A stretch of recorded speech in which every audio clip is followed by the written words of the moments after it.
Mi hermana golpea a mi madre. Mi hermana golpea a mi madre. Mi hermana golpea a mi madre.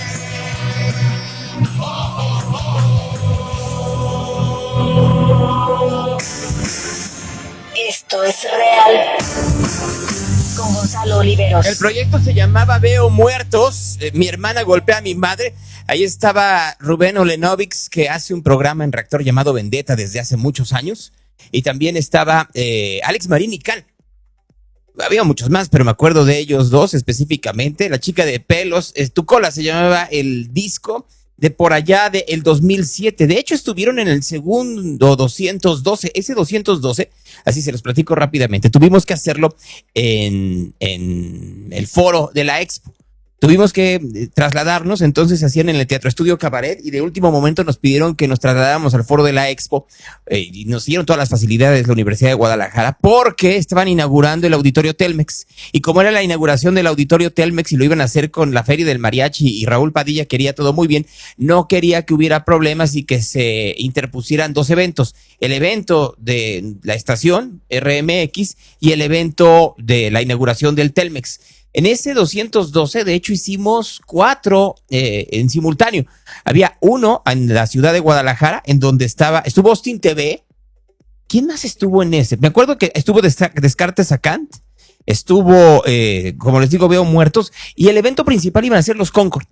Iba a estar, porque además tenían una canción muy de moda en ese momento llamada Rompecabezas, y me acuerdo que teníamos que negociar con una mujer de apellido Cancino López Dóriga. Cancino López Dóriga. Y entonces nos pedía, y para nosotros era un montón de dinero, nos pedía 15,000 pesos. Y ahí fuimos a ver cómo conseguíamos 15,000 pesos, no más, 15,000 pesos. Ya por fin los conseguimos y nos canceló la semana antes del 212. Así, literal, nos canceló la semana antes del 212 y pues nos quedamos con Veo Muertos y con Descartes a Kant y estuvo bastante divertido. Nos llovió. Solo que estaba tapado el foro de la Expo, ya tenía este techo hecho de ya saben ustedes de qué tipo de material. Y mientras tanto, si mal no recuerdo, en el caso de Torreón estaba Jumbo, en San Miguel no me puedo acordar quién estaba y en Querétaro tampoco.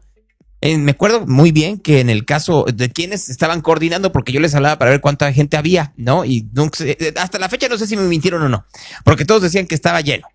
No, que todo estaba lleno. Alan Bravo estaba en Querétaro, Eduardo Vargas estaba en San Miguel y Miriam Rascol estaba en Torreón. Todavía no estaba el hombre del nombre raro como director. Ya, güey, estaba de director. Creo que ya estaba de director Yves Stoppen en Torreón. Estaba Ramón Soto en el caso de Querétaro y estaba Javier Vázquez en el caso de San Miguel. Y me acuerdo que yo hablaba como les digo, con Miriam, con Eduardo y con Alan y me decían cómo iba la cosa, ¿no? Y les platico esto porque más adelante hablamos un poco de los 20 años de RMX, pero será un poquito más adelante, ya que aprovecharemos el hecho de que no estará Marco Vinicio y no está Pliego La Pólvora Villarreal, porque pues están grabando un nuevo disco los de Kinky, y entonces están muy, muy ocupados. Y como están ocupados, pues no hay que distraerlos, sinceramente. Dicho lo anterior, dice alguien que estaba Polsac y MP3, no me puedo acordar, sinceramente, no me puedo acordar quiénes estaban en cada una de las plazas. Ya, sí, a duras penas me acuerdo de quienes estuvieron en el primer 212. O sea, me acuerdo que estuvo en el segundo, sí me acuerdo que estuvieron los Technicolor Fabrics, que ganaron los Technicolor Fabrics en el segundo 212. Pero en el primero estuvo Alcohol, estuvo el Comando Groovy, estuvo Termo, estuvo Rocket, está faltando por ahí alguien, y estuvo Jumbo, por supuesto, en el Teatro Estudio Cabaret. Pero de todos los que han pasado, imagínense ustedes que me acordara de todos. Imposible, disculpen ustedes. Hay unos que han sobresalido y que han sido muy buenos. Hay algunos que hasta la fecha no entiendo por qué no continuaron, porque tenían una propuesta artística muy, muy sobresaliente y ya no siguieron, ¿no? En todo el país. Sheamus también estuvo en el primer 212. Pero así, Sheamus debió de haber seguido, por ejemplo, ¿no? Tenían un talento extraordinario y así me puedo seguir, ¿no? Había unos que muy, muy buenos. Pero ya que no están ni Pliego ni Marco Vinicio, me da la oportunidad de hacer ciertas reflexiones, no de RMX, sino de lo que está pasando en el país, ¿no? Nos dijeron, ya hasta ya agarraron, nomás para que todos estemos en la misma sintonía. Ya agarraron también al despachador, agarraron al maquinista y entonces ayer también agarraron al despachador del tren interoceánico. Ya lo agarraron. El problema de esto es que si uno le rasca un poquito, pues hay mucho más de esto. ¿No me creen? Vamos a escuchar a Carlos Loret de Mola el día de ayer en su programa en Latinos. Y les pido que pongan atención a los siguientes 7 minutos. ¿Listos? Este es el expediente de la investigación de la Fiscalía General de la República sobre el descarrilamiento del tren interoceánico que dejó 14 personas muertas. Lo que dice aquí, lo que investigó la propia Fiscalía General de la República, contrasta con lo que ayer dio a conocer su titular, la fiscal Ernestina Godoy. Ella dijo que la tragedia fue por exceso de velocidad y que todo fue culpa del maquinista, del conductor y del despachador. Los de hasta abajo, pues, y ya. Pero su propia investigación señala que no había velocímetro en el puesto del conductor, que no había equipo contra incendios en el tren, que no servía un radio porque no es compatible, que no servían las cámaras porque no tenían el software adecuado. Todos estos datos que están en este expediente despiertan una pregunta central. ¿Tenían el maquinista, el conductor y el despachador las condiciones, las herramientas necesarias para operar el tren de forma segura para los pasajeros? ¿Son realmente ellos los únicos responsables? ¿O hay algo mucho más grande y mucho más arriba? Porque no hay que olvidar una cosa central. Con tal de ahorrarse dinero y con tal de apresurar la inauguración, el entonces presidente Andrés Manuel López Obrador decidió que en este tren interoceánico no hubiera vagones nuevos y no hubiera vías nuevas.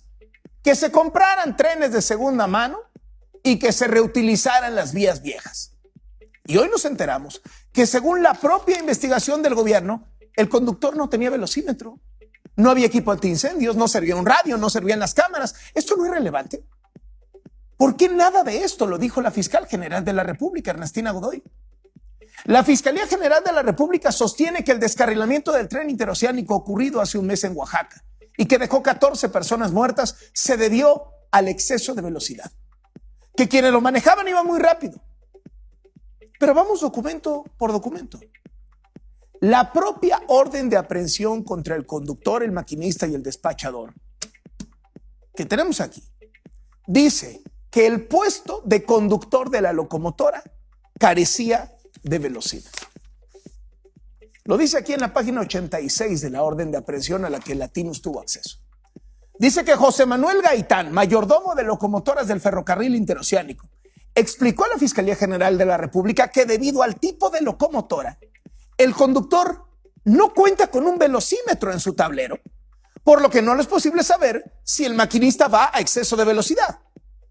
Sin embargo, el conductor sí está obligado a supervisar la velocidad en la que va el maquinista, observando el velocímetro del maquinista, y tiene la facultad de expresarle al maquinista que regule su velocidad de acuerdo a las precauciones de velocidad emitidas por el despacho. O sea, que el conductor no tiene velocímetro, pero bueno, pues que cheque otro, ¿no? Eso no es todo. En esta misma página 86 del expediente, el testimonio señala que la locomotora cuenta con un radio de comunicación, el cual no está habilitado porque no es compatible para la comunicación, y cámaras de vigilancia que no están habilitadas toda vez que no se cuenta con el software para su funcionamiento.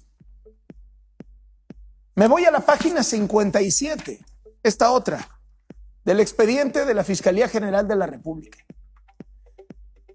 Señala que la inspección semestral realizada a la locomotora en abril de 2025 no tiene sistema contra incendios. Aquí viene. No olvide usted que el interoceánico opera con trenes usados, comprados a Estados Unidos y Gran Bretaña, algunos con casi 50 años de antigüedad, además de algunos vagones que el gobierno de Puebla compró hace 10 años. Tampoco olvidemos que tras el descarrilamiento, pasajeros grabaron con su teléfono que antes del tramo donde ocurrió la volcadura, los durmientes estaban nuevos, pero que solo unos metros más adelante, los durmientes estaban hechos de madera vieja, podrida, justo a lo largo de las vías en la curva donde sucedió el descarrilamiento. Me voy a la página 89 del expediente. Párrafo segundo.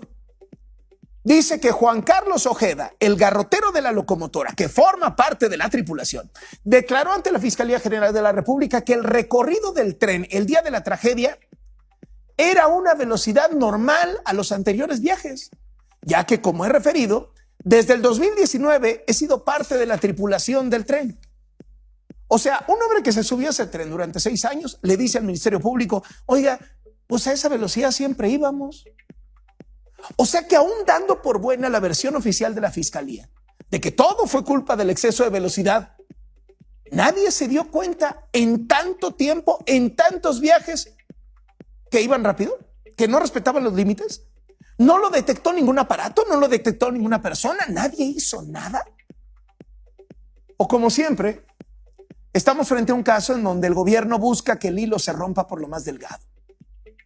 No importa que las vías sean viejas, no importa que los trenes sean viejísimos, no importa que los amigos de los hijos de López Obrador hayan confesado que hicieron negocio suministrando materiales de baja calidad. No importa que alguien haya permitido que los choferes fueran a exceso de velocidad 1 hora entera, justo antes de la tragedia, o que llevaran años yendo a exceso de velocidad. No importa que nadie haya revisado que el conductor y el maquinista no tuvieran licencia desde hace años. No importa que no servía el velocímetro del conductor. No importa que el radio no fuera compatible. No importa que las cámaras no funcionaran porque no tenían software. No importa que no hubiera equipo contra incendios. ¿Quiénes van a cargar la culpa? Los de hasta abajo. Los del último eslabón de la cadena de mando. Porque la cadena de mando empezaba con López Obrador.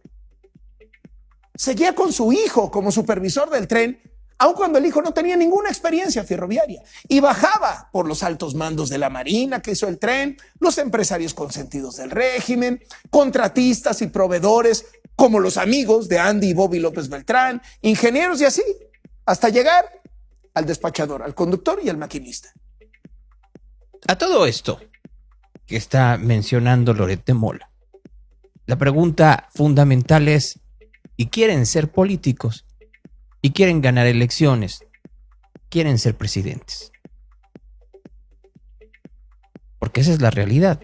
Los hijos de López Obrador siguen en la esfera pública porque quieren seguir gobernando.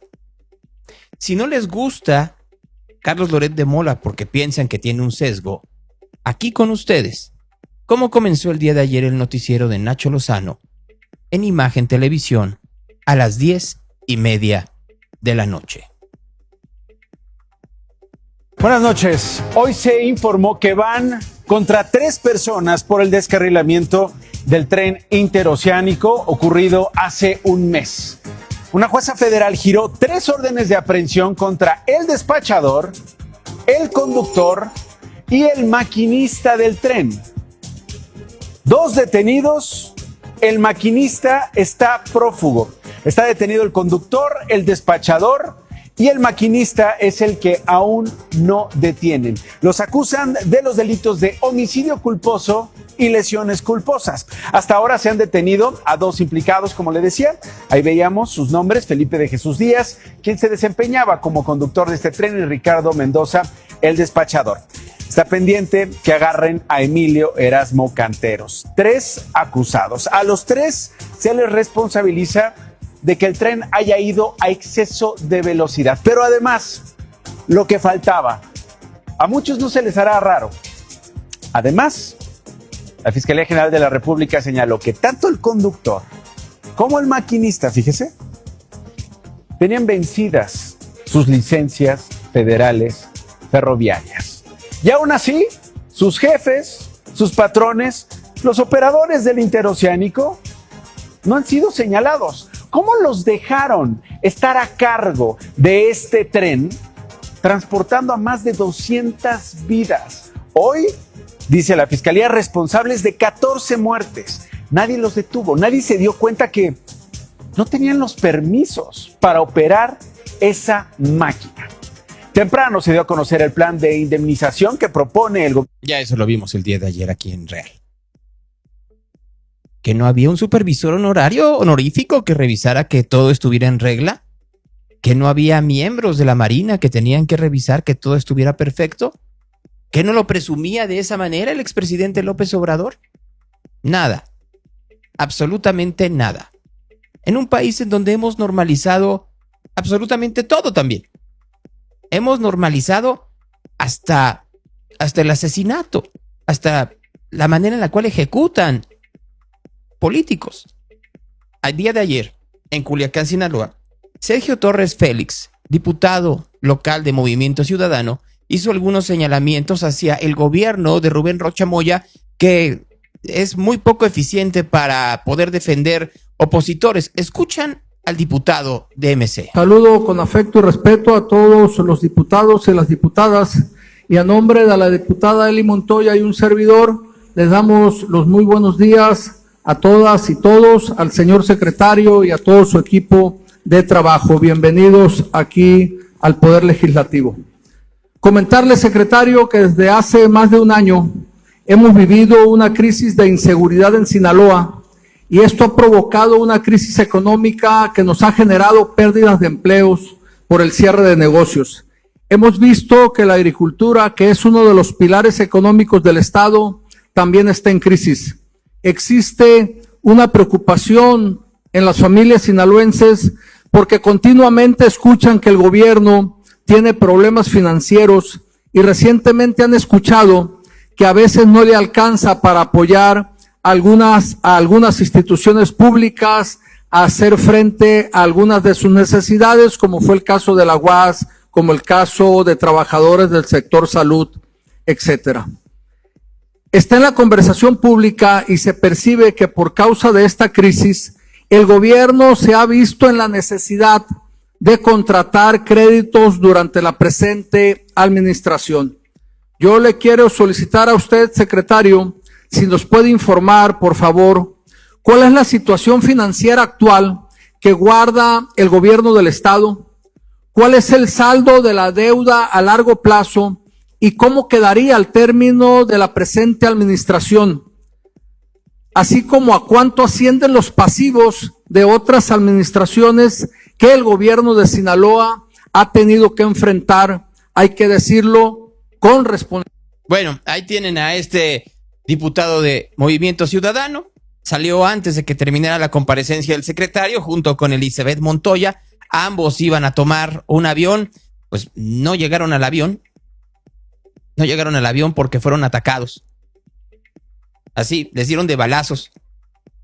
El diputado Sergio Torres Félix y la diputada Elizabeth Montoya, ella está estable, él sigue grave después del ataque allá en Culiacán, Sinaloa.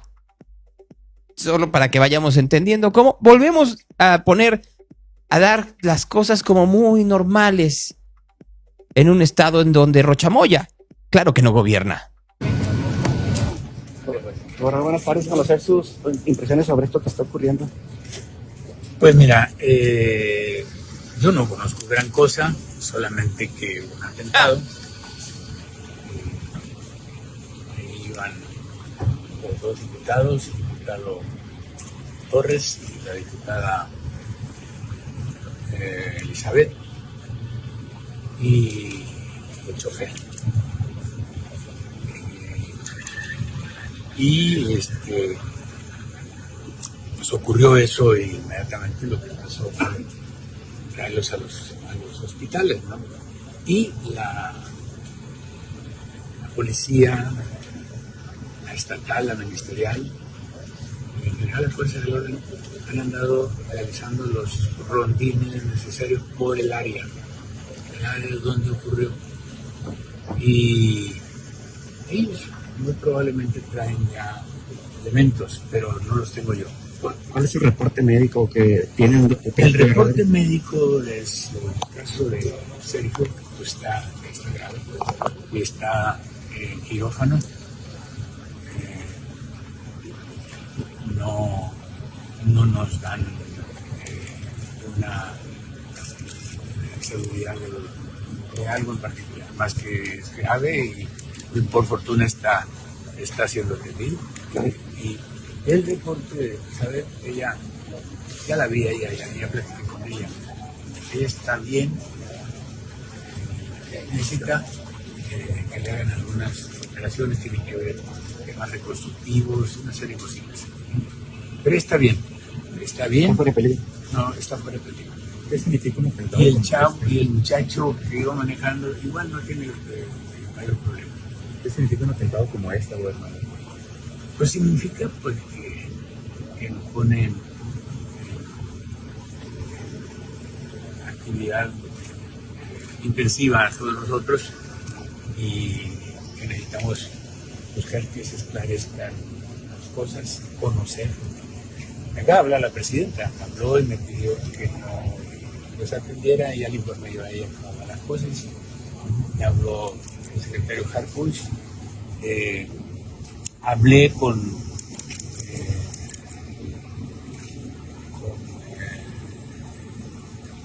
Dante Delgado y con mi compañero en la Cámara de Senadores para darle información y hablé con Jorge Maínez igual, para enterarlos y estoy enterándolos a ellos y a lo que significa para nosotros es atender todo este cuadro complejo, ¿no?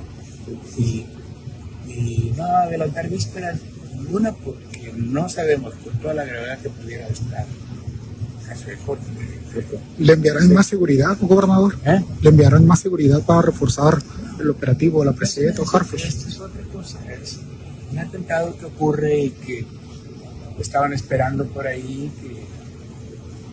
que es muy complicado que lo... Miren, ya lo voy a dejar ahí porque este señor va para 2 años de cómo la manera en la cual Sinaloa se ha convertido en un camposanto. Entre ellos, su principal enemigo político, Nemesio Cuen. Ahora, Sergio Chávez se convertiría en el siguiente en la lista, no solo como opositor, sino también como víctima. Les destrozaron la vida a ellos dos, a los 2 diputados de Movimiento Ciudadano. Y claro que MC ha hecho varios señalamientos en las últimas horas sobre este atentado.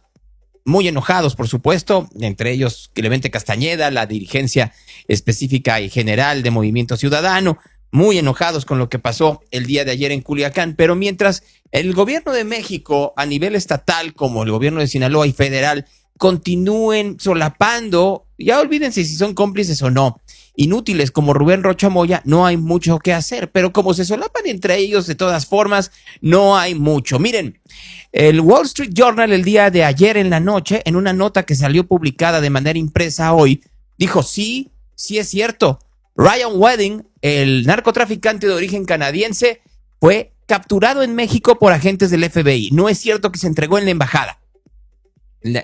Toda esta discusión sobre si es de inteligencia artificial o no la fotografía que presentó la presidenta en la conferencia matutina hace un par de días es, perdónenme, inútil. Ya no hablemos de que la cuenta en donde estaba era de memes y está llena de inteligencia artificial. Ya no hablemos de las incongruencias o las inconsistencias de la imagen. La investigación del Wall Street Journal dice cuántos agentes del FBI vinieron a México, cómo se coordinaron con agentes mexicanos y cómo fue la captura de este narcotraficante. ¿Ha hablado de ello la presidenta en esta mañana? No, porque la conferencia de prensa matutina, la de todos los días, está en estos momentos en espera de que comience. Dijeron que iba a comenzar a las 9 de la mañana. Muchos dicen porque están esperando que termine una llamada de Claudia Sheinbaum con Donald Trump. No se sabe, pues porque no lo comunican así. Así que esperaremos a ver qué es lo que sucede. Vamos a esperar un poco a ver si la presidenta nos dice en 4 minutos. Se supondría que en 4 minutos comenzaría la conferencia matutina de la presidenta Sheinbaum. En el momento en que empiece, pues ¿qué les parece si se las ponemos, no? Para ver qué nos dice la presidenta sobre por qué empezó tarde. No creo que haya ido a una cita médica, ¿verdad? No, lo dudo, sinceramente, que vaya por ahí. Las tensiones con el gobierno de Estados Unidos cada día van increciendo. No sé si tengan que ver con cuestiones comerciales, porque Ebrard estuvo ayer en Washington y le fue no bien, dice que muy bien. Saliendo de la oficina del representante de comercio de los Estados Unidos, tuvimos muy buena conversación con su equipo, casi 1 hora de tiempo que nos tomó. Y bueno, hablamos sobre el futuro de los siguientes pasos para el Tratado de Libre Comercio entre nuestros países. Este año se tiene que revisar, como ustedes saben. Ya hemos avanzado muchos temas previamente para que la revisión vaya lo más rápido posible, lo mejor posible. Y bueno, estuvimos conversando sobre ese tema, sobre aranceles, la sección 232, cómo está evolucionando la industria automotriz, los temas relativos a la exportación e importación entre los Estados Unidos y México.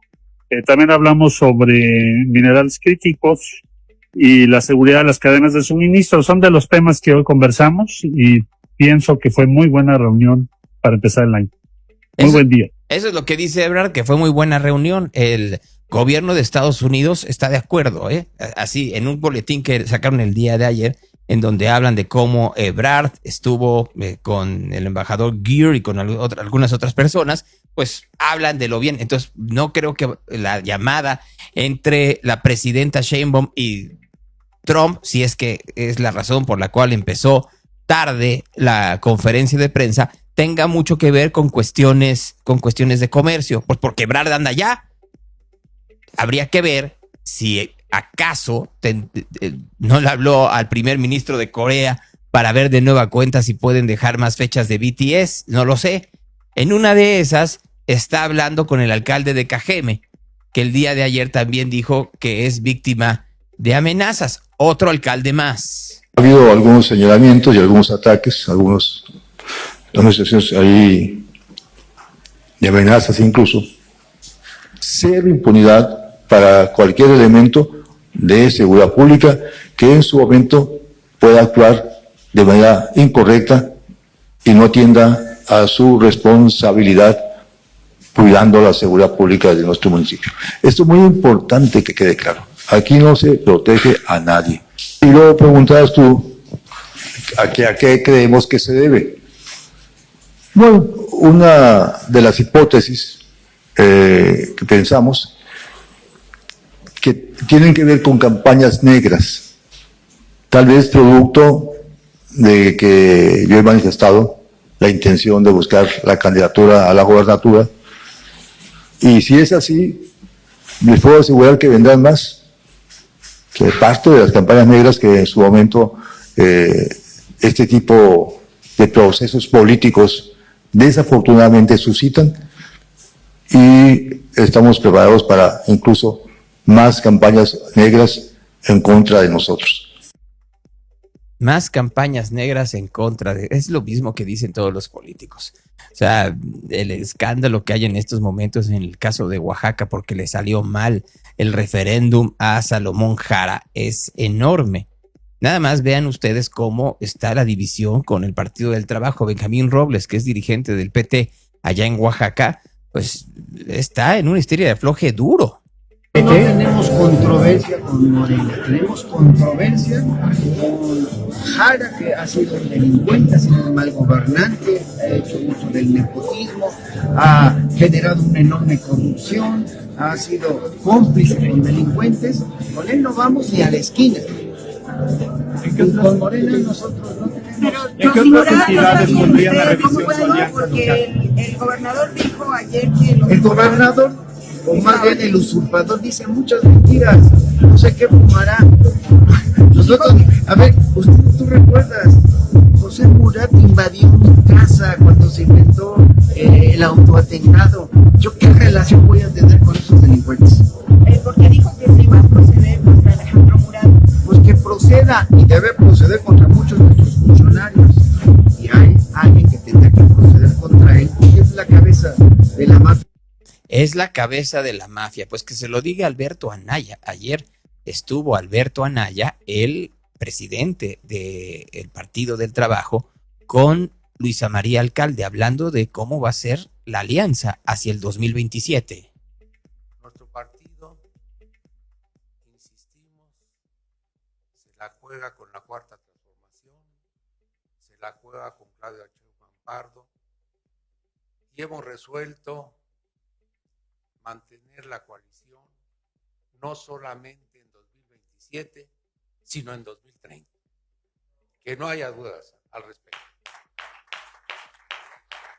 Bueno, dice el señor Anaya, Estamos viviendo una etapa que vive en una etapa de transformación. de transformación.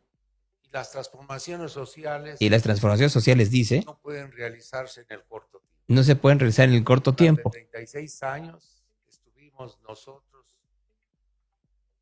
con un proyecto de nación neoliberal En 36 años hubo un proyecto de nación neoliberal más poderosos, a favor de los más poderosos y en contra del pueblo de México. Yo se los voy a traducir.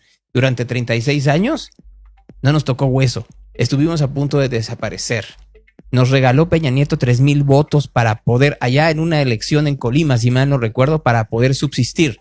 Si no, hoy no estaría aquí. Y después de eso, pues llegué con el partido de Andrés Manuel López Obrador para intentar con ello subsistir. Lo lograron. Tienen poder. Y ahora están utilizando ese poder para conseguir posiciones electorales, entre ellos los famosos plurinominales. Carla Castrejón del Partido Verde, pues habló más o menos en tono similar. Bajo su conducción, el proyecto de la Cuarta Transformación ha entrado en una fase de consolidación. Por eso acompañamos, y acompañar a la presidenta para nosotros es una realidad. Es por eso que desde el Partido Verde queremos ser claros. Hemos defendido y seguiremos defendiendo a la presidenta de la República, porque no solo fue electa democráticamente, porque además encabeza un proyecto que busca justicia social, que busca desarrollo sostenible, que busca estabilidad para el país. Y nuestro respaldo es institucional, es responsable, pero sobre todo es siempre orientado al interés nacional. El Partido Verde, Morena, el Partido del Trabajo, compartimos la convicción de que la transformación se construye con acuerdos, con diálogo permanente, pero también con la capacidad de procesar diferencias sin poner en riesgo la gobernabilidad ni los avances ya alcanzados. Bueno, te están diciendo en pocas palabras, pues sí, estamos con la presidenta, pero queremos más hueso. Pues siempre van a querer más hueso todos ellos, ¿no? ¿Qué les dijo Luisa María Alcalde, la presidenta del Movimiento de Regeneración Nacional? Un mensaje central que tiene que ver con informar que la transformación está más fuerte que nunca rumbo al 2027. La oposición que no tiene proyecto, que no tiene agenda, se frota las manos de vernos divididos. Así que desde aquí les decimos fuerte y claro que este movimiento de transformación, que esta alianza Morena, PT y Verde está más fuerte que nunca rumbo a 2027. Bueno, eso es lo que dice Luisa María Alcalde, porque la realidad es otra. La realidad es que hay un sector del Verde que dice claramente, nosotros no avanzamos y continúan en esta historia en donde nos quieren quitar nuestras posiciones y nuestros privilegios. Hay un sector del Partido del Trabajo que dice, nosotros no avanzamos y continúan cuestiones como lo que está sucediendo en Oaxaca, en donde Salomón Jara nos equipara con esa oposición que dice que no tiene proyecto y que no tiene ni brújula ni rumbo. Imagínense ustedes que llegue un gobernador de Morena y diga que uno de sus aliados políticos es igual que el PRI, que el PAN. ¿Cómo van a poder seguir adelante? Pues como puedan y como quieran, porque si no, no van a poder tener las mieles del triunfo, ni uno ni otro. Porque el caso de las desavenencias entre el Partido del Trabajo y Morena no solo son en Oaxaca, también existen en Veracruz. Aquí Ramón Díaz. Allá cuando Morena no los aceptó de candidatos, algunos de ellos en el proceso, y que hoy estén agraviando al Partido del Trabajo y así quieren que vayamos juntos en el 2027 y en el proceso de Tamiahua, pues es una burla lo que está haciendo Morena en este caso. Argumentan que son los alcaldes los que solitos van y tocan la puerta, se forman y piden irse a Morena.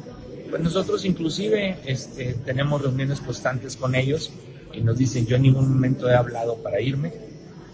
Me hablan diferentes actores, secretarios, me hablan dirigentes, me hablan, no nos dicen exactamente. No creo que sean amenazas, yo creo que son más que todo. Es decir, si no te pasa, ya vemos después en la cuenta. Yo creo que todo es fuera de cuenta pública, porque tenemos confianza en el Orfis. Yo creo que es más que todo obra, que es lo que ellos piden. Ahorita los alcaldes del PT tienen las puertas cerradas en las diferentes secretarías. Entonces, pues yo lo que creo es que se sienten acorralados por la no atención de los diferentes secretarios y pues obviamente tratan de encontrar una ruta que ellos crean que les favorece. Harían un llamado a la gobernadora para que les puedan atender, digo, porque al final le están cerrando las puertas a la ciudadanía, ¿no? Al no entrarle. Sí, nosotros vamos primero que nada, el día de ayer que pasó esto, los compañeros del equipo están pidiendo una reunión con el secretario de gobierno, el compañero Vicente Aguilar y un servidor. Asistiríamos para primero pedir nuevamente respeto al Partido del Trabajo. Segunda, que no podemos hablar de alianza cuando están provocando estas salidas de nuestros alcaldes que votó la gente por ellos, que no votaron por Morena y que hoy quieren tener más alcaldes que no les corresponden. Entonces yo lo que creo es que, primero que nada, el respeto. Se habla de una alianza 2027 y en estas condiciones pues cada vez hay más petistas molestos en el estado y que difícilmente van a apoyar una alianza. En total, ¿recuerdas cuántos alcaldes ganaron? 29. Y se han ido 5. Nos han quitado 5. Argumenta Morena que ellos solo se han ido, pero bueno, 5. Con la de ayer. Bueno, pues ahí tienen ustedes el pleito que traen también en Veracruz. Y la pérdida de posiciones no es necesariamente lo que todos quisieran. Al contrario, los partidos políticos quieren crecer. Y lo que han visto el Verde y el Partido del Trabajo, que lo que desea Morena con la reforma electoral que se supone se discutiría la semana próxima, es quitarles posiciones. Sería una locura aceptarlo. Porque si de por sí están diluidos, se diluirían aún más en el Movimiento de Regeneración Nacional y se convertirían como muchos otros en el momento del PRI glorioso de los 50s y los 60s. En esa estructura en donde el que se mueve no sale en la foto. En Salamanca fueron detenidos 3 de los responsables del asesinato de estos jóvenes en el partido de fútbol. 3 de ellos. Por lo pronto. Sigue sin estar claro el motivo por el cual se dio esta masacre. Esas que se supone que se habían ya extinguido en este país. O es lo que nos habían dicho. Eso es lo que nos habían dicho. Déjenme ir, si me lo permiten, a ver si ya está la mañanera del pueblo, ¿no? Veamos si ya está la presidenta. No, lleva 10 minutos de retraso, bueno, más la hora, pues la hora y media, lleva 1 hora con 40 de retraso.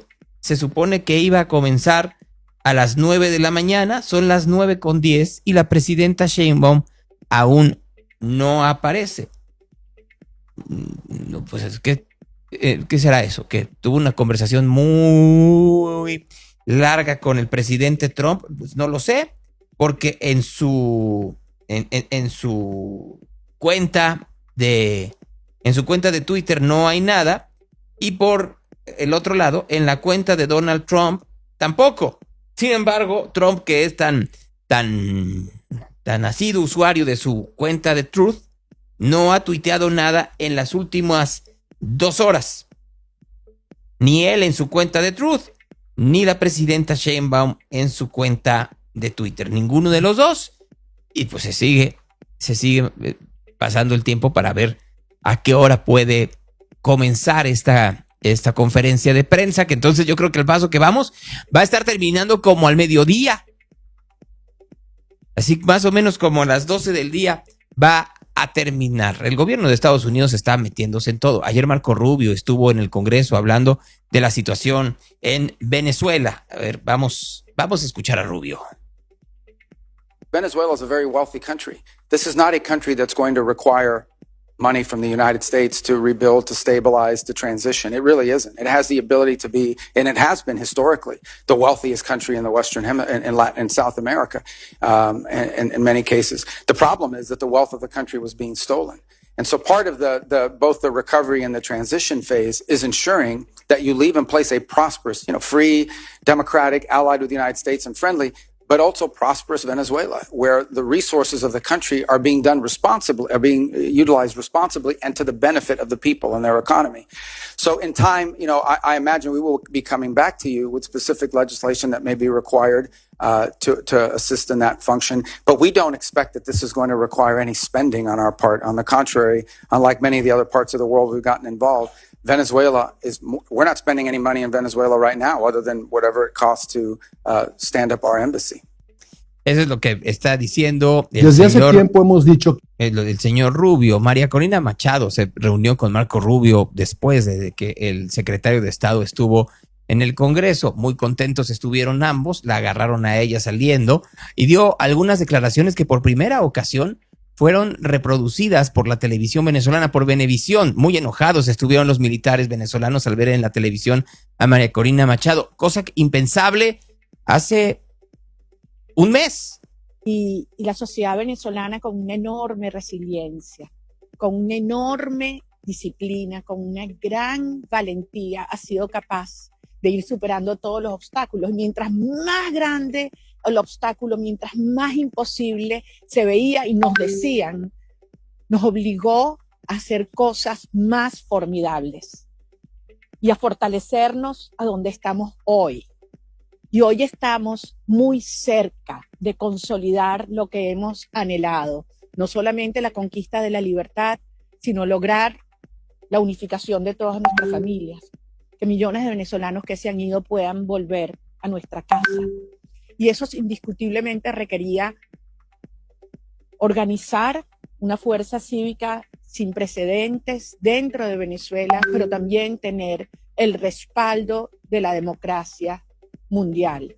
Y hoy yo puedo asegurarle a los venezolanos que la transición a la democracia tendrá lugar porque tenemos el respaldo de las democracias más importantes del mundo y muy especialmente del gobierno del presidente Trump y de su secretario de Estado, Marco Rubio, que es sin lugar a duda una de las personas que mejor entiende lo que ocurre en el hemisferio y la amenaza que las fuerzas del crimen que se han instalado en Venezuela representa para este país. Ahí tienen a María Corina Machado, que pues parece muy tranquila, pero pues tiene una piedra en el zapato. La piedra en el zapato se llama Delcy Rodríguez, que es la presidenta. Are they putting too much faith in Delcy Rodríguez, this administration? I think no one has faith in Delcy Rodríguez. What she is she has run out of options. Everybody knows what this regime is all about. We're talking about criminals. They have killed people intentionally. They have made a third of our population leave our country and flee. They have designed the most criminal torture and repressive system in history in this hemisphere. This is state terrorism, and she's an essential part of it, of the corruption, of the narco trafficking, of the repressive system. Nobody has faith on her. It's a matter of incentives. And those are the ones that's being displayed today. No naivety at this point. Everybody knows who's who in Venezuela nowadays. Todo el mundo sabe quién es Delcy Rodríguez en Venezuela en este momento. Sí, es la comandanta suprema de las Fuerzas Armadas desde ayer.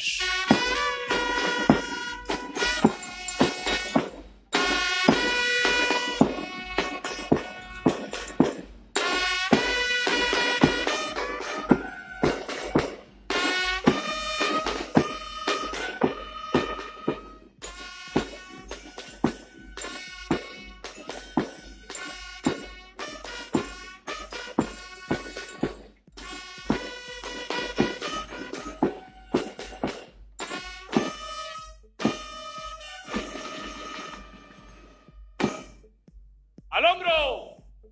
¡Ar! Y ahí va Delcy Rodríguez. Hoy la gloriosa Fuerza Armada Nacional Bolivariana, heredera de las glorias de la independencia alegada por los padres libertadores y de las mujeres y hombres de la seguridad ciudadana, rinden honores a la presidenta encargada, doctora Delcy Rodríguez Gómez, como ya lo hemos descrito, un acto histórico, primera presidenta mujer en la historia de la vida republicana. Vemos allí este recorrido por los espacios de la Academia Militar Bolivariana, justamente en el contexto de esta hora histórica y donde están presentes además los 5 componentes de la Fuerza Armada Nacional Bolivariana. Se trata del Ejército Bolivariano, componente terrestre principal de la Fuerza Armada Nacional Bolivariana, encargada de la defensa militar, soberanía e integridad territorial. Ya está. Están haciendo toda la faramaya. Faramaya en donde al final del día Delcy Rodríguez es la presidenta. No puede ser interina porque tendría que convocar elecciones. Aquí la pregunta es ¿cuándo convocará elecciones? Porque si el gobierno de Estados Unidos está presionando para eso, lo tiene que hacer pronto. Y vaya que está presionando. A México habrá que ver cómo presionó la presidenta Sheinbaum. Ya van 18 minutos de retraso. A Canadá lo está presionando con impuestos y aranceles. There's different accounts between you and Prime Minister Mark Carney about that call this week post Davos with President Trump. He says that he dug in and reinforced the message. You said that he walked it back. I was on the call.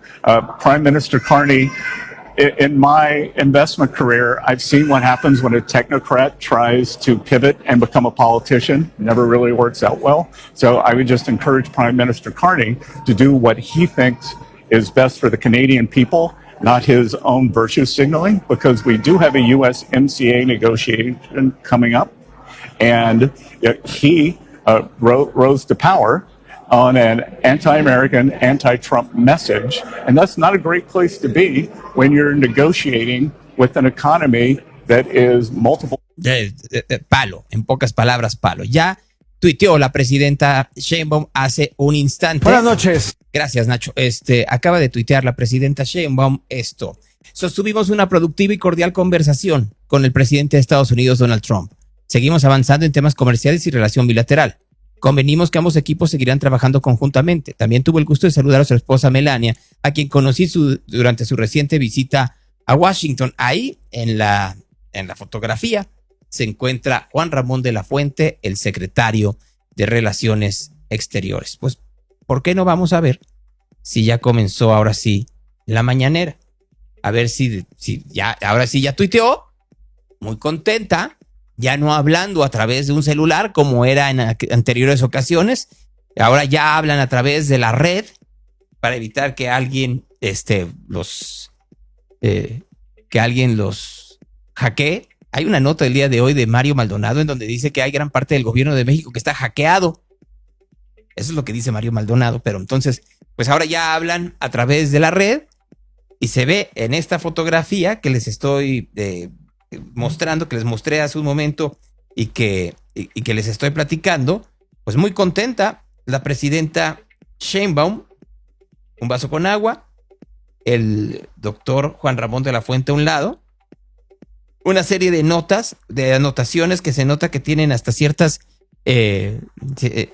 post-it para que sepa qué es lo que tiene que decir y bajo qué condiciones decirlo, muy puestos. En el caso de Trump, vamos a ver si ha publicado algo. Nada.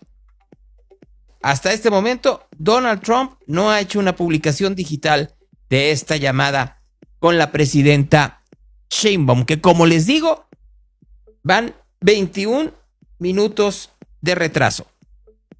No es anormal que se retrasen las conferencias de prensa de presidencia. Bueno, que se retrasen una hora casi 2 horas, sí.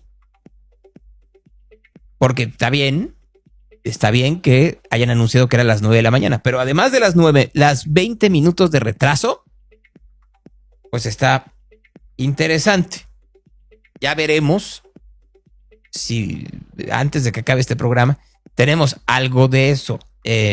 Ya para terminar, Artículo 19, esta organización que defiende a periodistas, hizo una denuncia el día de ayer sobre el ambiente hostil que hay contra la prensa en el gobierno de Campeche y específicamente por su gobernadora Laida Sansores. En materia de discurso político, La organización rechaza los espacios de criminalización y denostación de la prensa en el martes del jaguar. Bueno, pues qué les digo. No obstante, el discurso que cataloga a la prensa como el enemigo se ha mantenido. El martes, en entrevista pública, afirmó que un periodista que colabora con Tribuna no debería vivir aquí en respuesta a publicaciones críticas. Pero pues volvemos. Hemos normalizado la tiranía, la frivolidad y la inutilidad de los políticos de Morena. Hacen lo que se les pega la gana y nadie les pone un alto. Llámese Gerardo Fernández Noroña, llámese Rubén Rocha Moya, llámese Alfredo Ramírez Bedoya, llámese Laida Sansores. Todos hacen lo que se les pega la gana. Absolutamente todos. No son los únicos políticos que terminan en polémica. En Jalisco el día de ayer se votó de nueva cuenta en el Congreso jalisciense la defensa de las infancias trans. Los miembros de Movimiento Ciudadano rechazaron discutir la iniciativa. Votaron a favor, obviamente Morena, en contra el PAN y Movimiento Ciudadano. Ya para terminar y para que me entere Claudio, porque creo que la presidenta algo ha de estar pasando, porque no empieza. Ya empezó. Creo que ya, no, todavía no. Yo ya me estaba emocionando, pero no. Todavía no empieza la presidenta. Alejandra Rojo de la Vega trae una discusión en la cual ella está denunciando que su alcaldía, la alcaldía Cuauhtémoc, está sufriendo un basuricidio. Es decir, que llegan camiones de otras alcaldías de la Ciudad de México y tiran basura en su territorio. Sí, está de locos. ¿Que quién nos manda la basura a Cuauhtémoc? Miren, no podemos afirmar con total seguridad quién da la instrucción. Pero ya presentamos la denuncia correspondiente y esperemos que las y los responsables y por supuesto sus superiores, quienes dan la orden, sean sancionados con todo el peso de la ley. Lo que sí muestran los videos es que se tratan de camiones del gobierno de la Ciudad de México, adscritos a la jefatura de gobierno, y que son empleados de ese gobierno quienes están tirando los desechos a nuestras calles. Que si Arturo Ávila se aprovecha de la basura que nos mandan o es Clara Brugada, miren, no lo sabemos, pero quienes lo sufren injustamente son todos los vecinos y las vecinas de nuestra alcaldía Cuauhtémoc. Es evidente que alguien del gobierno de la ciudad, de Morena, está tratando de sacar ventaja política, porque primero van y ensucian, y después ellos mismos nos reclaman que las calles están sucias. También hemos detectado cortes de cables de alumbrado público con nuestro Vía Cuauhtémoc, hemos detectado intentos de vandalizar obras recién inauguradas. Esto nos llevó, junto con nuestras vecinas y vecinos, a elevar las alertas y a denunciar cualquier irregularidad a través de Operación Verdad. Los vecinos merecen respeto.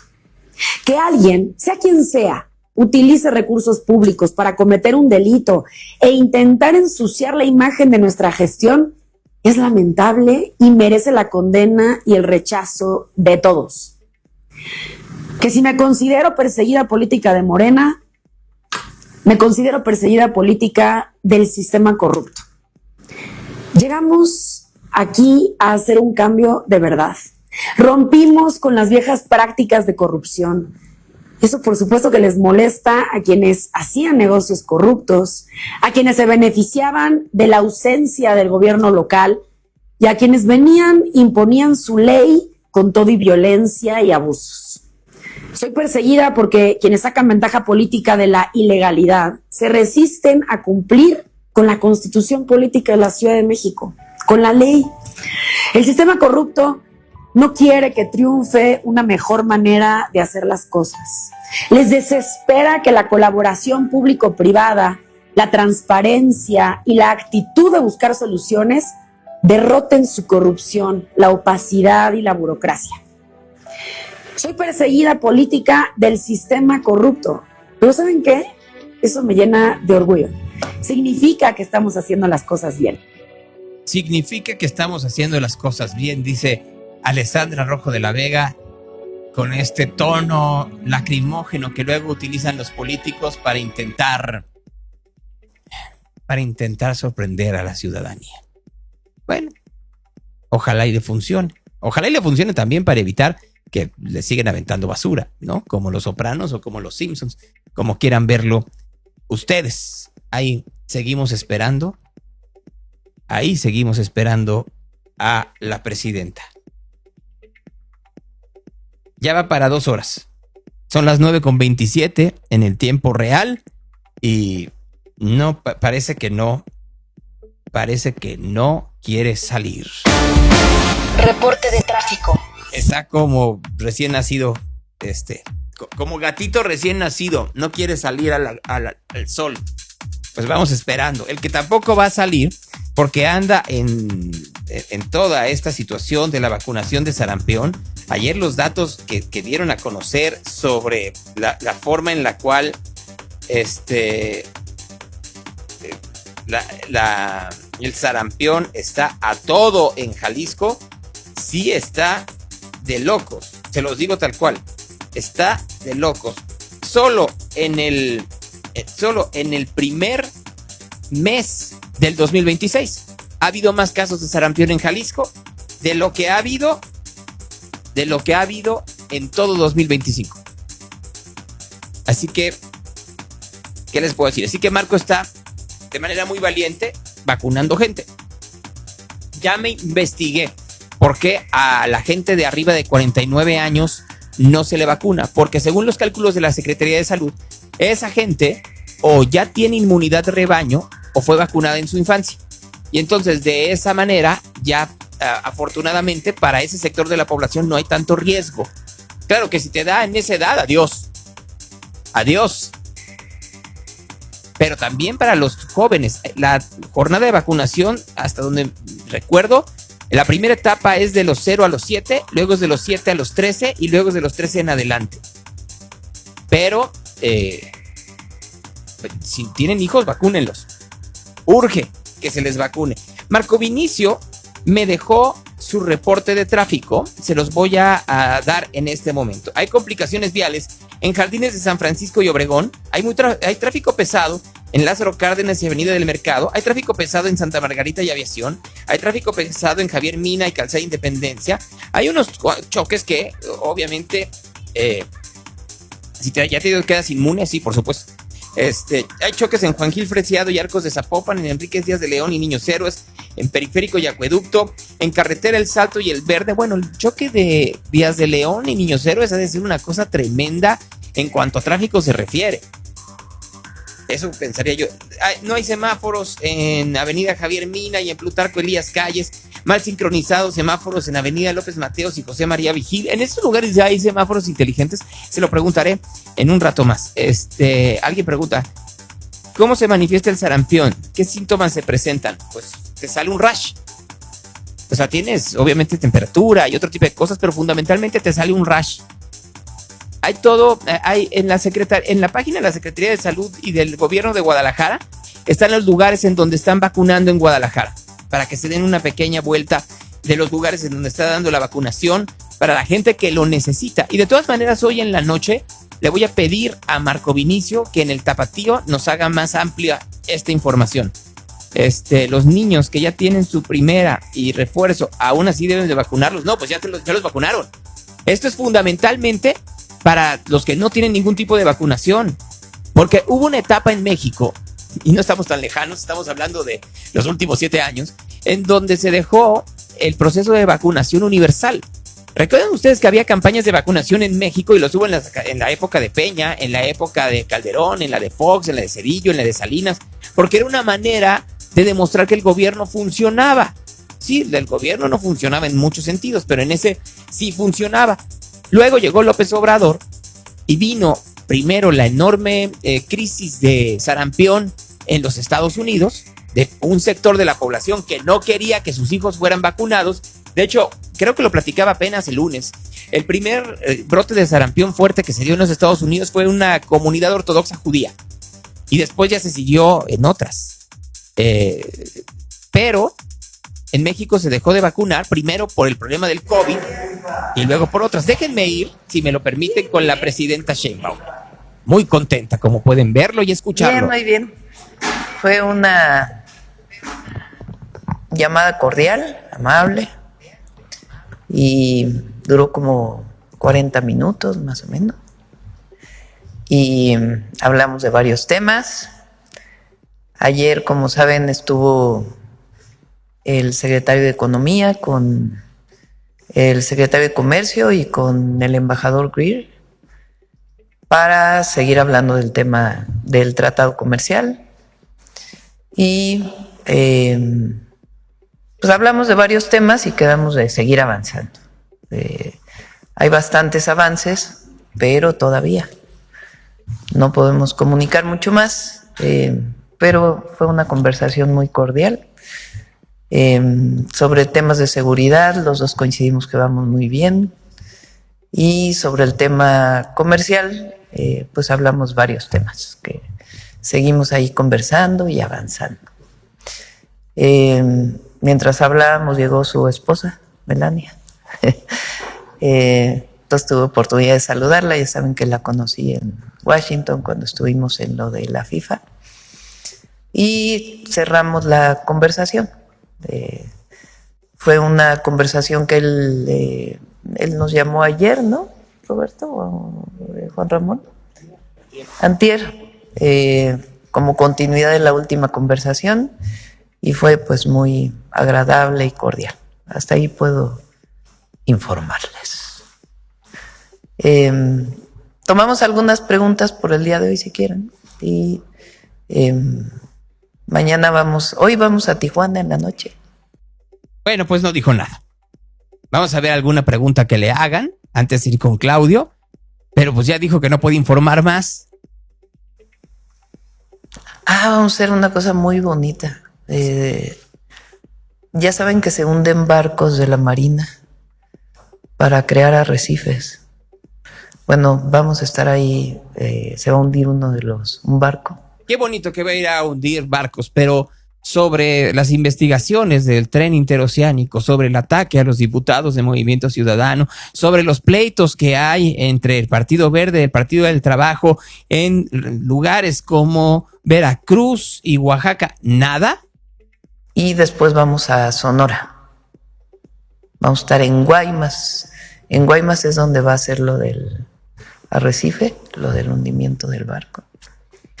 Y vamos a hablar con varios empresarios ahí porque hay varias inversiones para el puerto de Guaymas que están en puerta. Algunas ya venían desde antes, desde el presidente López Obrador, pero todavía no inician.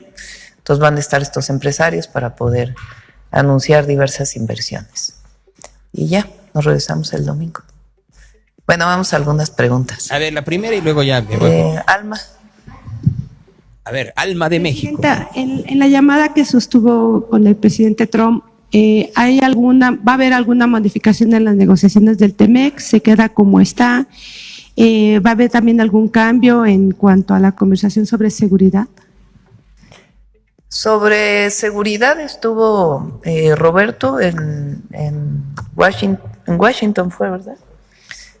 Con un equipo de trabajo de la Fiscalía, de la Secretaría de Seguridad y sus contrapartes de Estados Unidos, y los acuerdos que tomamos, el entendimiento que tenemos con ellos sigue avanzando en diferentes temas, pero en la conversación no hubo nada adicional.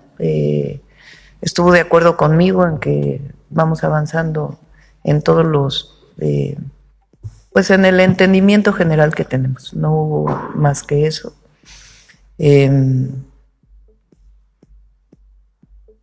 Y sobre el acuerdo comercial, ayer hubo una publicación del embajador Greer del interés que tienen ellos de aumentar las reglas de origen, se llama, en algunos otros temas que no solo sea la automotriz. Se lo plantearon a Marcelo. Puede venir Marcelo ya la próxima semana para detallarles las conversaciones, pero vamos avanzando bastante bien. Todavía no hay nada concreto, pero se va avanzando muy bien.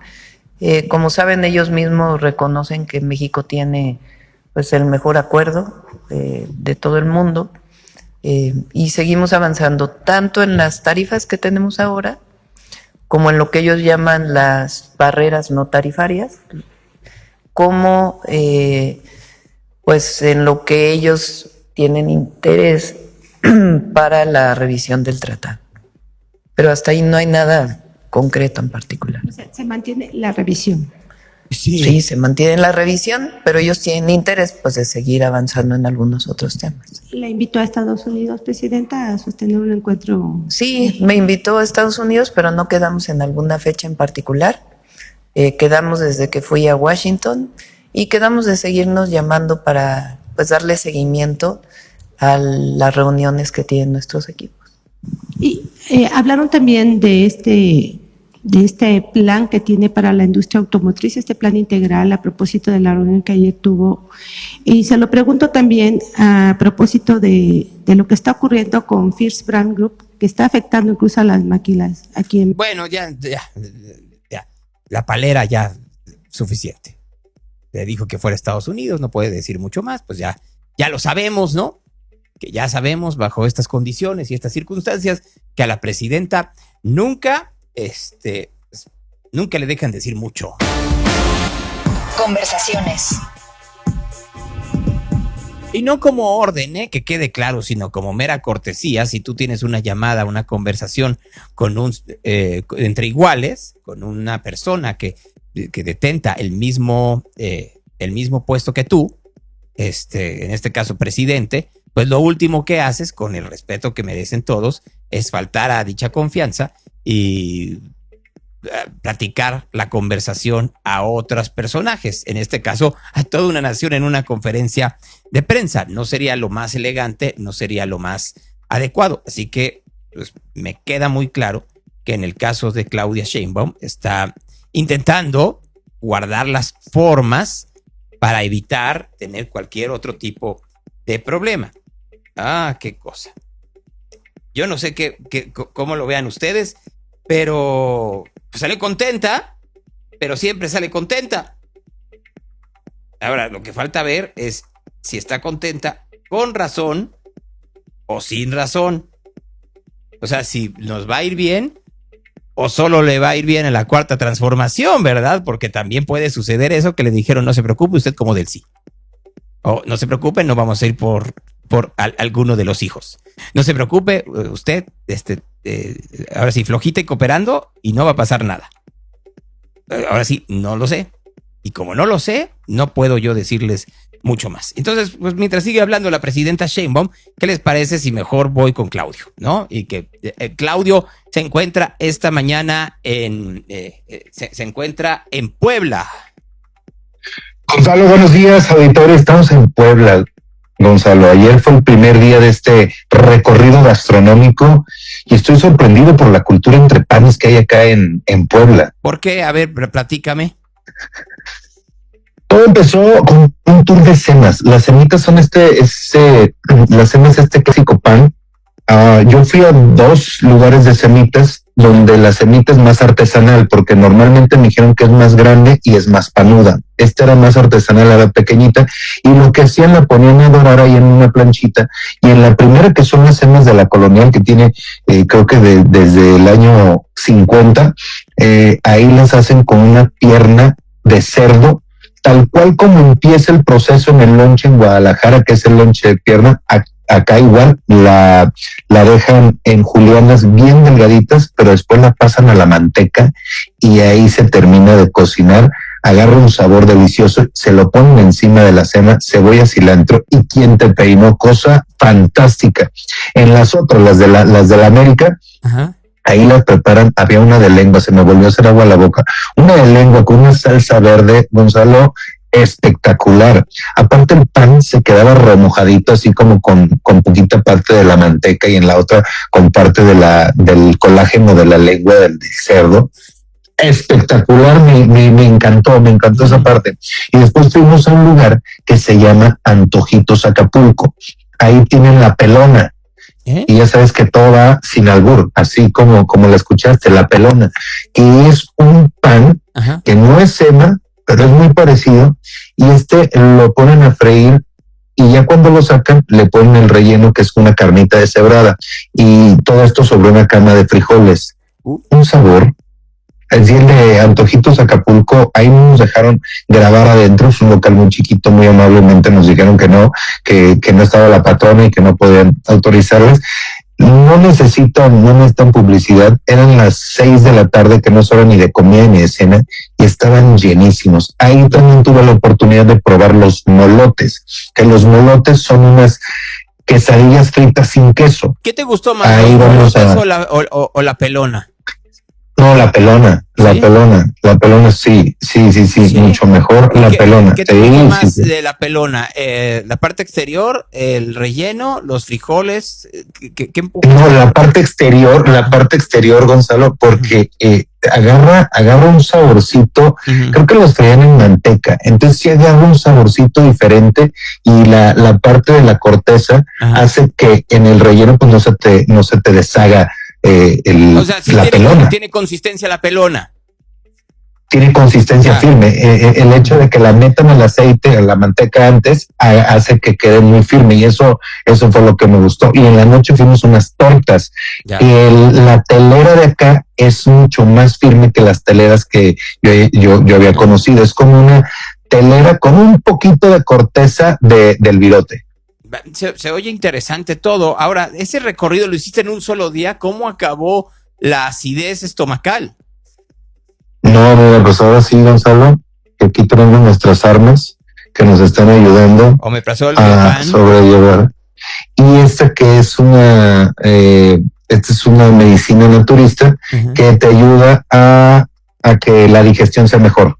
Entonces, a las 8 de la noche ya habíamos terminado el recorrido, y la verdad sí tuve que hacer un par de ejercicios para no pasar tan mala noche, porque no pasé tan buena la noche. Soy sincero, sí fue demasiado. Lo que pasa es que en la primera escala fueron 2 cenas, en la siguiente escala fueron otras 2 cenas, y aparte estoy omitiendo la parte del taco árabe. Ya también conocimos los tacos árabes, pero esto lo quiero platicar contigo el próximo jueves. Pero fuimos a lo de los tacos árabes, me comí 2 tacos árabes en la primera escala, y en la segunda escala fueron otros 2 tacos árabes, pero uno fue especial. Tienes que entender una cosa, y yo entiendo porque a mí me sucede mucho cuando yo viajo por el mundo y quiero comer, porque pues una delicia de te emocionas, es comer. Pero si tú vas a un lugar en donde tienes esta cantidad de sabores, esos sabores también tienen ciertos ingredientes que van a terminar haciendo que la experiencia no sea tan agradable, ¿no? Pues porque ya llega un momento en donde, fíjate, te llevaste los tacos de pura de árabe y luego la pelona, pues no hay cómo. O sea, sí llega un... La pelona, el molote de sesos, que también es otra cosa fantástica. Y donde fueron las tortas, pues también hubo churros. Fíjate. ¿Tuviste los churros? Más champurrado, más chocolate caliente, o sea, sí. Yo en la mañana sí decía, me mamé. A ver, nada más di una cosa, los churros, ¿cómo se hacían? ¿Eran de forma artesanal o había fábrica de churros? No, de forma artesanal, o sea, la verdad. ¿Sí? O sea, todavía había... No, sí, o sea... No, bueno, no te creas, ya tenía la indumentaria esta que le tenían que hacer con la mano así, o sea, ya no era el churrero haciendo esto, pero sí la masa estaba bastante ¿Cómo lo buena. hiciste otra vez, por favor? Era así con la madeja y no así.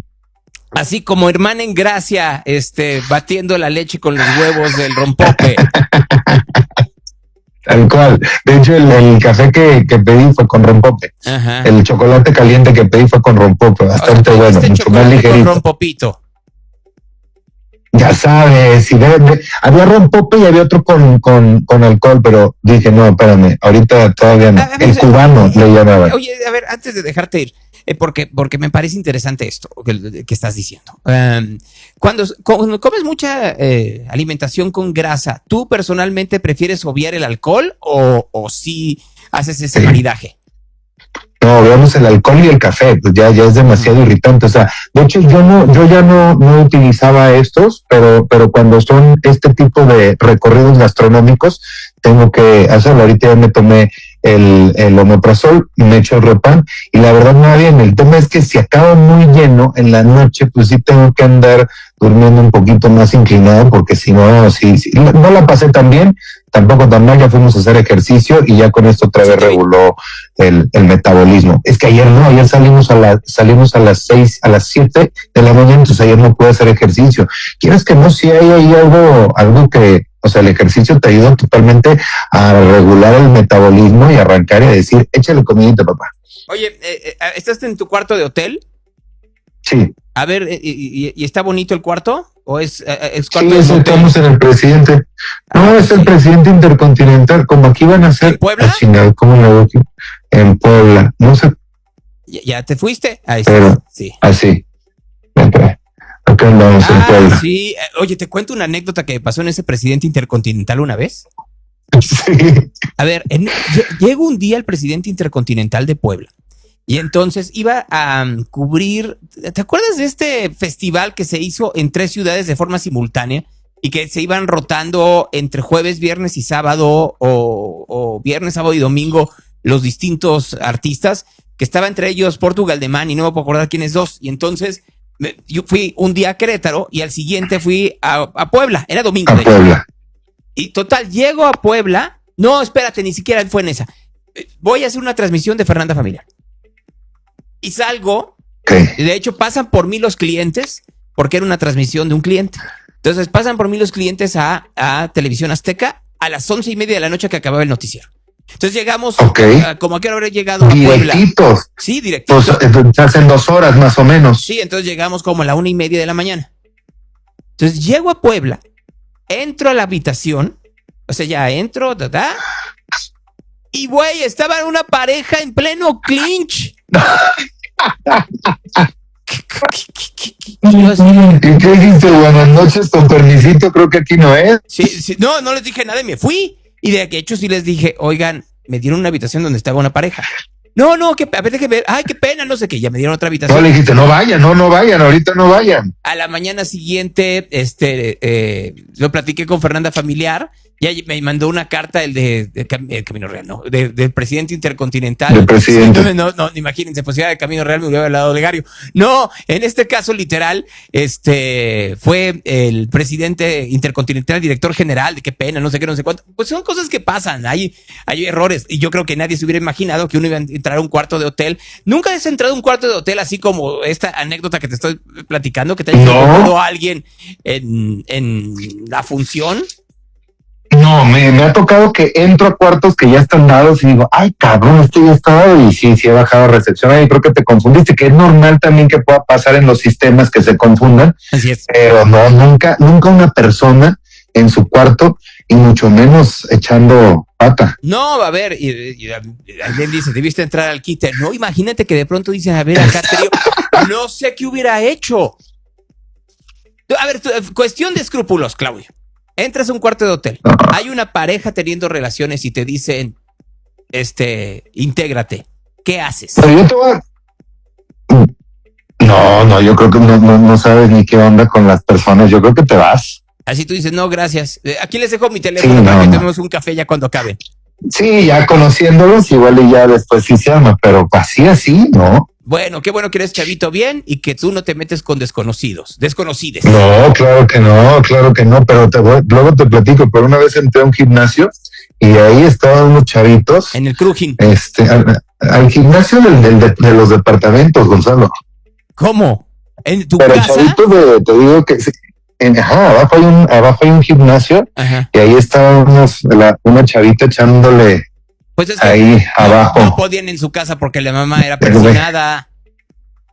Pues sí, no pueden ir en el departamento, pero pues sí, cuando fue de que, chao, o sea, aquí a la vuelta está la guardería. Fue lo único que pude decir, pues una reacción. Ah, pobrecitos. Bueno, Claudio, te dejo porque ya te vas. Gonzalo, parto, un gran día. Cuídate mucho. Ahí está Claudio de Angelis con nosotros esta mañana. Ya, que va a comerse la pelona o algo por el estilo. Si tengan cuidado, si van a comer mucho, si tómense algo, porque ya no estamos en edad, ninguno, yo no creo que haya nadie que me esté escuchando que esté en edad de poderse pasar un trozo sin ayuda. Aquí el Evangelio del Día.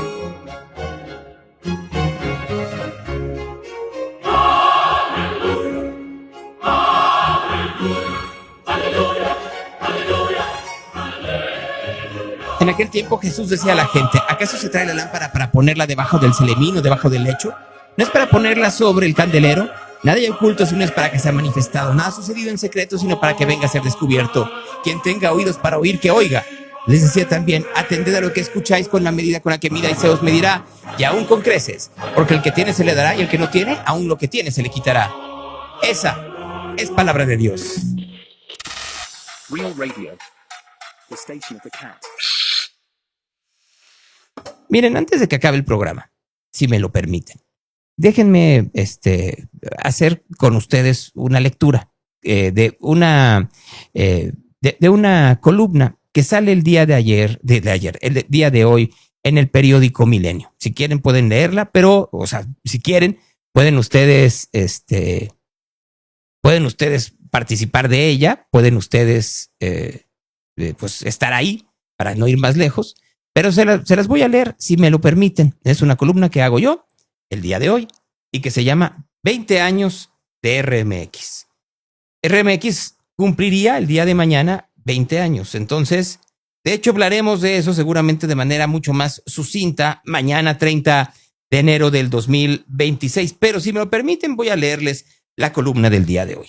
Mañana se cumple un efeméride importante para mí y creo para aquellos que les gusta o gustaba la radio como disparador de ideas y cambio social.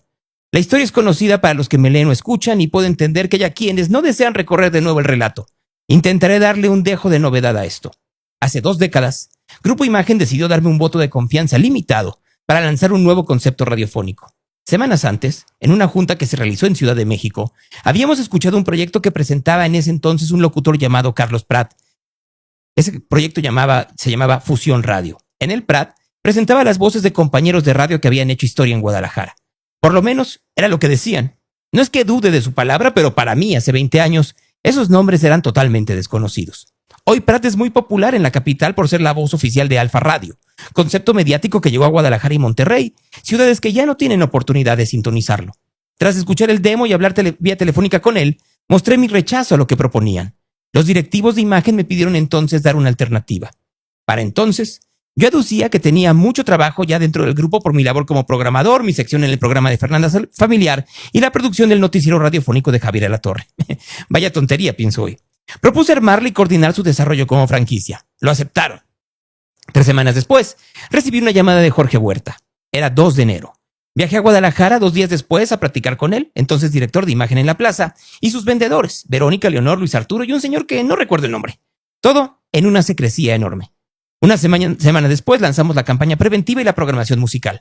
Terminamos con el formato pop que existía en esa frecuencia y abrimos la expectativa. Claro que hubo escollos desde el inicio. No había dinero para pagar a los locutores. Salimos con 15 piezas de producción, IDs, promos y siglas. Falló el proceso de voz y había locutores que no entendían a dónde íbamos. La mañana del 30 de enero apareció una nota en este periódico, es decir, Milenio, que cabeceaba una propuesta para redefinir la radio comercial. Ahí recuerdo que dije había mucha gente que quería redefinir su realidad a partir de la música y que nosotros queríamos ser ese aparador, el vehículo para lograrlo. La nota hablaba de Karina Michel, Gabriel Altamirano y del programa Combo, que les había llamado la atención al reportero por su transmisión nacional. Cuando salimos al aire el lunes 30, hubo voces internas que desconfiaban de lo chilango que sonaba el programa insignia, Licuado. De hecho, desconfiaban que el eslogan, reinventando la radio, fuera pomposo y que quedáramos a deber en el objetivo. 20 años después, lo aseguro, lo reinventamos. RMX produjo más de 15,000 piezas radiofónicas de todo tipo. Creamos una cadena nacional descentralizada donde lanzamos figuras locales a nivel nacional sin perder el sentimiento hogareño. Revitalizamos la escena tapatía, fuimos la voz de la ciudad en lo cultural, en lo musical, en lo político y en lo mediático. Más de 100 voces tuvieron espacio regular en RMX. Muchos terminaron en puestos de gobierno local o federal, siendo exitosos en rutas diferentes de la comunicación. La escena musical tapatía se expandió en época dorada, sin los que era tener amarres con la payola y el chantaje que limitaba la creatividad. Eso sin hablar del festival gratuito más grande del país, 212.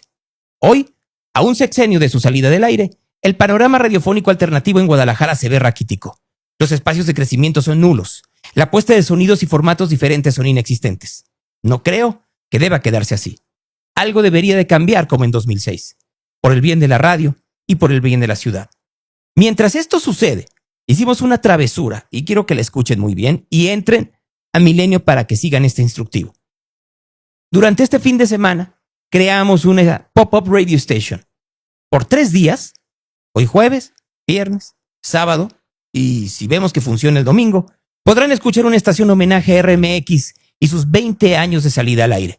Música, identificativos, promocionales, historias y en una de esas alguna sorpresa. Ahí en el periódico está el link. Tienen que copiarlo, no apretarlo, copiarlo y pegarlo en su navegador. Les aseguro que se escuchará mejor que cualquier estación al aire que existe en Guadalajara. Disfrútenlo y como todo pregunten, si se puede en lo digital, ¿qué impide hacerlo al aire? Yo sé la respuesta. Ustedes también. Mientras llegan esos días, festejemos aún en la memoria. Así que métanse a Milenio. Pídanle a sus amigos que se metan a Milenio. Ahí está el link. Búsquenlo dentro del artículo. Cópienlo. No lo toquen. Cópienlo y pónganlo en su navegador. Cópienlo y pónganlo en su navegador. Lo voy a poner en un momento más en una de las historias de Instagram. Tienen que hacer lo mismo. Es más, lo voy a poner en Twitter. Cópienlo y pónganlo en el navegador. Cópienlo y pónganlo en el navegador. Y mañana hablamos un poco más de los 20 años que sacamos RMX. Esto es real.